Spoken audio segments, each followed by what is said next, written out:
नमस्कार, माझ्या यूट्यूब चॅनलवरती तुमचं सगळ्यांचं मनापासून स्वागत आहे। तर व्हिडिओ बनवण्याचा मुद्दा असा आहे की आजपासून मी गुरुचरित्राच्या साप्ताहिक पारायणाला सुरुवात करत आहे। तर त्यासाठी पूजेची साधी आणि भक्तिभावाने केलेली मांडणी मी तुम्हाला दाखवणार आहे। तर या 7 दिवसाच्या पारायणात गुरु आपल्याला काय सांगतात किंवा कुठले कुठले संदेश देतात हे मी छोटे छोटे सारांश रूपी व्हिडिओ बनवून तुम्हाला सांगण्याचा प्रयत्न करणार आहे। तर त्यासाठी चॅनलला नक्की सबस्क्राईब करा। चला आता पूजेची मांडणी सुरू करूयात। आणि तुम्ही गुरुचरित्राचं पारायण करता का किंवा कसे करता हे कमेंटमध्ये नक्की सांगा। आणि कमेंटमध्ये श्री गुरुदेव दत्त लिहायला विसरू नका।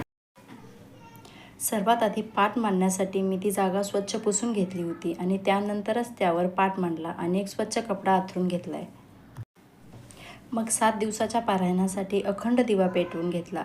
असं म्हणतात की दिवा हा आपल्या प्रत्येक कृतीचा साक्षीदार असतो। त्यानंतर कलश मांडणीसाठी मी तांब्यावरती हळदी कुंकवाची 5 बोटे उमटवून घेतली आणि त्याच्यामध्ये हळदी कुंकू, अक्षता आणि एक रुपयाचा कॉईन टाकून घेतला। त्यानंतर आंब्याची 5 पाने ठेवून त्याच्यावरती नारळ स्थापन केलं। आता कलश हा नेहमी स्वामींच्या उजव्या बाजूला मांडतात। त्यानंतर कुठल्याही शुभ कार्याची सुरुवात करत असताना आपण सगळ्यात आधी गणपती बाप्पाची पूजा करतो। मग गणपती बाप्पांची पूजा करून त्यांची स्थापना करून घेतली। त्यानंतर स्वामींना दूध, दही आणि स्वच्छ पाण्याचा अभिषेक करून घेतला व त्यांना तांदळाच्या राशीवर स्थापन करून घेतलं। त्यानंतर कळशावर देवांना फुलं वाहून घेतली आणि प्रसाद रूपी खडीसाखरही स्वामींसाठी तिथे ठेवली होती।